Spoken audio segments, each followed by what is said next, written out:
Very good morning to all of you. Today I'm here to discuss on the topic Drug and Cosmetic Act 1940 and Rules 1945. In the previous lecture, we have studied about the history, their main objective, definitions, and administration of the Act and rules. So now moving to another topic.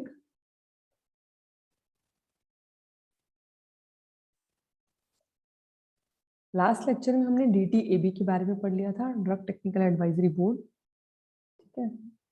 DCC के बारे में पढ़ लिया था, CDL central drug laboratory क्या होती है उसके बारे में पढ़ लिया था, okay. DCC central drug laboratory, इसके फंक्शंस किए थे हमने। Now the drug control laboratories in the state, कि हर स्टेट में ड्रग कंट्रोल लेबोरेटरीज होनी चाहिए। लाइक इन गुजरात में 3 लैब्स हैं एस्टैब्लिश विच कलेक्ट करते हैं, जो एनालाइज करते हैं और रिपोर्ट करते हैं various samples of the drugs and food. जैसे बड़ौदा में है, भुज में है, राजकोट में है। एस्टैब्लिश इन 1959 में हुआ था, 1979 में भुज में, 1983 राजकोट में। और इन लैब्स में क्या क्या डिवीजन है? केमिस्ट्री की, इम्यूनोलॉजी, फार्माकोलॉजी, कोग्नोसी, फूड डिवीजन और आयुर्वेदिक डिवीजन से रिलेटेड ये काम करते हैं। मेन इनका काम क्या होता है? टेस्टिंग करनी है ड्रग सैंपल की। फूड सैंपल है तो फूड सैंपल को एनालाइज करना है। एनालिसिस ऑफ एक्साइज सैंपल्स, जितने भी एक्साइज ड्यूटी वाले सैंपल्स होते हैं लेकिन जिनमें अल्कोहल्स प्रेजेंट होते हैं तो वो सब उनका एनालिसिस कराना कि कितना क्वांटिटी है। नेक्स्ट आता है गवर्नमेंट एनालिस्ट। गवर्नमेंट एनालिस्ट कौन होते हैं? These officers are appointed by the central और state government and perform the duties. Qualification, these officers क्या करते हैं? ये सेंट्रल या स्टेट गवर्नमेंट इनको अपॉइंट करते हैं। इनकी ड्यूटीज क्या क्या होती हैं? एक तो क्वालिफिकेशन क्या होनी चाहिए, ठीक है, गवर्नमेंट एनालिस्ट बनने के लिए। Person having qualification for appointment as government analyst for allopathic drugs, के पास एक तो डिग्री होनी चाहिए मेडिसिन में, आयुर्वेद, सिद्धा या यूनानी में किसी में भी डिग्री हो, and not less than 3 years post graduate experience. Post graduate के बाद 3 years का एक्सपीरियंस होना चाहिए in the analysis of drug in a lab under control of government analyst. Then अब ड्यूटीज क्या क्या होती हैं? The central analyst shall cause to be analyzed or test such sample or drugs and cosmetics as may be sent to him by inspectors। Government analyst क्या करता है? Analyse करता है, टेस्ट करता है सैंपल्स को, ड्रग्स को, जो कि उनको भेजे जाते हैं इंस्पेक्टर्स ने, तो उनको एनालाइज करता है on the basis of the government. A government analyst shall from time to time forward reports to the government. जितने भी सैंपल की वो टेस्टिंग करते हैं उनको टाइम टू टाइम वो फॉरवर्ड आगे करनी होती है, giving the result of analytical work and research with a view to their publication.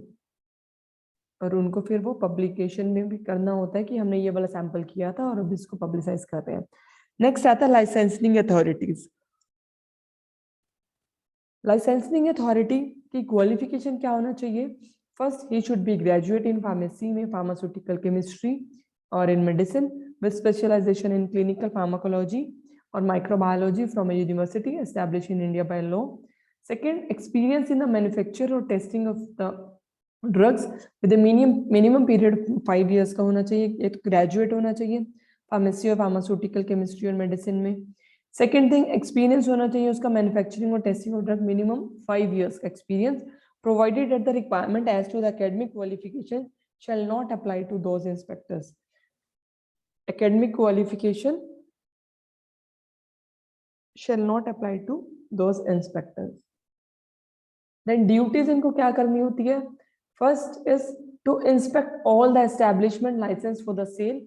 जितनी भी सेल जहां जहां पे हो रही है वो सब जगहों को, all the establishment within the area assign to him. Second, to satisfy himself that the condition of the licence are being observe.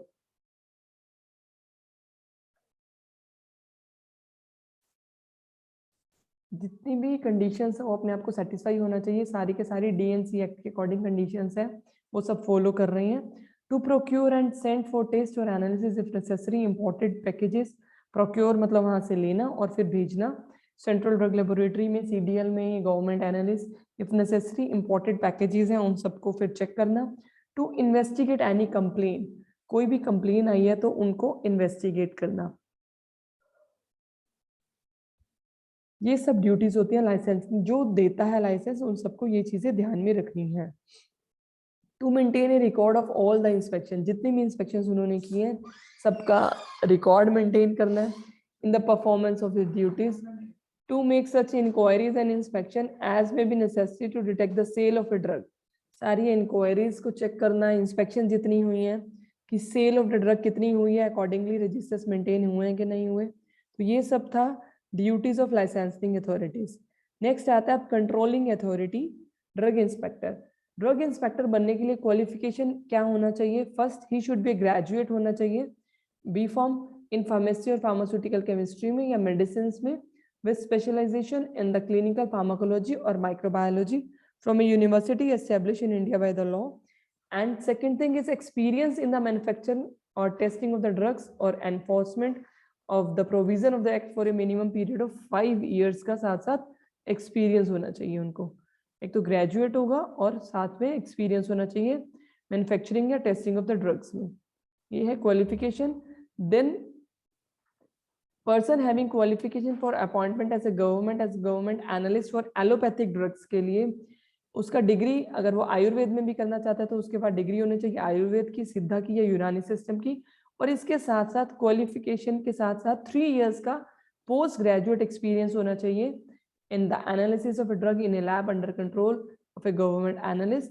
एक केमिकल एग्जामिनर का या तो उसके पास 3 इयर्स का एक्सपीरियंस हो गवर्नमेंट एनालिस्ट का, या head of an institution specially approved for this purpose. Third thing is degree in pharmacy और फार्मास्यूटिकल साइंसेस में उसके पास डिग्री होनी चाहिए। ठीक है, ये था एलोपैथिक ड्रग या गवर्नमेंट एनालिस्ट के अगर क्वालिटी है, अगर बनना चाहता है तो उसके पास ये सब एक्सपीरियंस होना चाहिए। नाउ द पावर्स, ड्यूटीज क्या क्या होती हैं ड्रग इंस्पेक्टर की? फर्स्ट है इंस्पेक्ट करना। ठीक है, इंस्पेक्ट में क्या होगा, कोई भी प्रीमिसेस को वो इंस्पेक्ट कर सकता है ड्रग इंस्पेक्टर जहाँ पे ड्रग या कॉस्मेटिक्स मैन्युफैक्चरिंग हो रही है। सेकेंड, ऐसी प्रीमिसेस वेयर ड्रग और कॉस्मेटिक्स जहाँ पे सेल हो रही है, सोल्ड हो रही है या स्टॉक रखी जा रही है, या एग्जिबिटेड और ऑफर्ड फॉर सेल और डिस्ट्रीब्यूटेड। ये था inspection. First one is inspect. Second, take samples of any drug और कॉस्मेटिक्स, जहां पर भी मैन्युफैक्चरिंग चल रही है या फिर सेलिंग हो रही है इसकी या स्टॉकिंग हो रही है, तो वहां से कोई भी सैंपल लेके चेकिंग हो सकती है, विच इज बिंग मैन्युफैक्चर्ड और बिंग सोल्ड और इज स्टॉक्ड और एग्जिबिटेड और offered for the sale or is being distributed. Second, from any person who is in the course of conveying, delivering, कोई भी पर्सन अगर कन्वेयर है, जैसे marketing एमआरस होते हैं, तो वहां से भी कॉस्मेटिक या ड्रग लेके उनको चेक कर सकते हैं। अदर ड्यूटीज क्या होती हैं?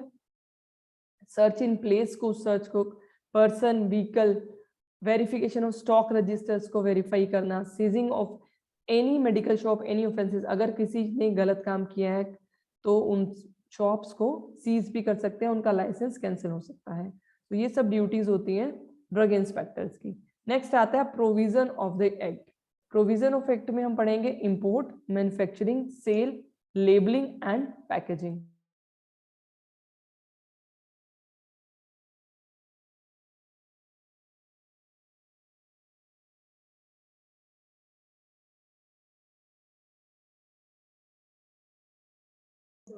अब आ रहा है provision of act, import, manufacturing, sales and labelling and packaging.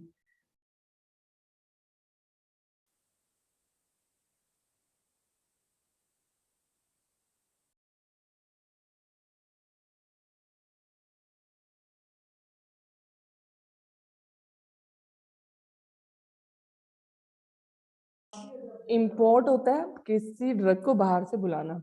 ठीक है, आपने अगर बाहर अपनी दूसरी कंट्री से अपनी कंट्री में लेके आया तो इंपोर्ट के लिए प्रोविजंस क्या क्या होते हैं? फर्स्ट है classes of the drugs prohibited to import. इसमें क्या ध्यान है, कुछ ऐसी ड्रग्स होती है जिनका इंपोर्ट प्रोहिबिट है, ठीक है, कि उनका हम इंपोर्ट नहीं करवा सकते हैं। Second, import of the drug under licence. First is specified in Schedule C(C)(1), then specified in Schedule X, then imported for the test or analysis. Fourth one is imported for the personal use के लिए अगर कोई import करा रहा है, testing analysis के लिए Schedule X की जो drugs हैं, narcotic drugs हैं, Schedule C(C)(1) biological जो drugs हैं, ठीक है, या कोई भी न्यू ड्रग है उनको इंपोर्ट कर रहे हैं तो उन सबकी कैसे क्या क्या प्रोविजंस रहेंगे। Drug exempted from the provision of this act, जिनको ड्रग्स को छूट मिली हुई है उनका इंपोर्ट ऐसे ही हो सकता है, उनको कोई प्रोसीजर फॉलो करने की जरूरत नहीं है। Then offences and penalties. First आता है अब classes of drugs prohibited to import. किन किन ड्रग्स की क्लास को प्रोहिबिट किया हुआ है, मतलब रोक लगा रखे इंपोर्ट की। फर्स्ट है मिस ब्रांडेड ड्रग्स।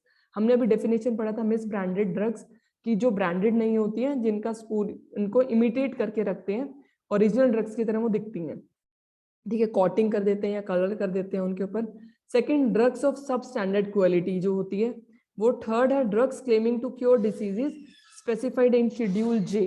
जो शेड्यूल जे की ड्रग्स है जो क्योर नहीं हो सकती हैं डिसीजेस, उनके बारे में क्लेम करना वो प्रोहिबिटेड है। Then adulterated drugs and spurious drugs. Adulterated drugs और स्पूरियस ड्रग्स भी हमने अभी पढ़ा था। अडल्ट्रेटेड ड्रग क्या होती है, जिनमें मिलावट होती है। स्पूरियस ड्रग्स क्या होती हैं, जिनको इंपोर्ट के किसी और के नाम पर इंपोर्ट करा होता है। And then drugs whose manufacture sale distribution are prohibited in original country except for the purpose of the test examination and analysis. ऐसी ड्रग्स जिनका मैन्युफैक्चर सेल डिस्ट्रीब्यूशन प्रोहिबिट है इन ओरिजिनल कंट्री में, मतलब जहां पर वो जहां की है वहां पे उनका प्रोहिबिट है, except for the purpose of the test and examination or analysis. Then patent and proprietary medicine whose true formula is not disclosed, उन सब ड्रग्स को भी आप इंपोर्ट नहीं करवा सकते हैं। Then import of the biological drug C और C1, ये क्या होती है, licensee must have adequate facility. Conditions उनकी क्या होनी चाहिए, जो लाइसेंस जिसके पास है he should must have adequate facility for the storage की फैसिलिटी होनी चाहिए। Must maintain a record for the sale, उसने जो जो भी सेल किए हैं उनका रिकॉर्ड होना चाहिए। Licensee must allow an inspector to inspect premises and to check all records. Licensee ने क्या करा होना चाहिए कि अलाउ करना है, इंस्पेक्टर ड्रग इंस्पेक्टर आ रहा है कि प्रेमिसेस को आप प्रॉपरली इंस्पेक्ट कर सकते हो और रिकॉर्ड्स को चेक कर सकते हैं। Then licensee must furnish the sample to the authority. क्या करना है, सैंपल जो है अथॉरिटी का, must furnish the sample to the authority जो है उसको फर्निश करो, सैंपल दें ताकि वो चेक कर सके। Then licensee must not sell drugs from which sample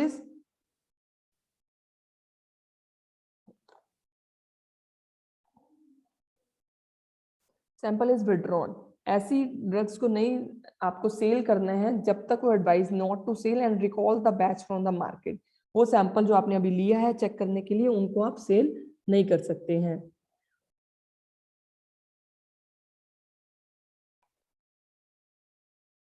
second, import of the schedule x drug. Schedule x में क्या आते हैं, हमारी नार्कोटिक और साइकोट्रोपिक सब्सटेंसेस ड्रग्स एक्ट आती हैं। कंडीशन इसमें क्या होनी चाहिए, लाइसेंसी की भाई स्टोरेज फैसिलिटीज प्रॉपर होनी चाहिए।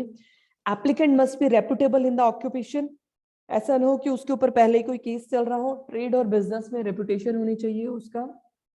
देन लाइसेंसी granted even before should not be suspended और कैंसल्ड। जो लाइसेंस है उसका जो पहले से मिला है उसका कभी भी सस्पेंड या कैंसिल नहीं होना चाहिए।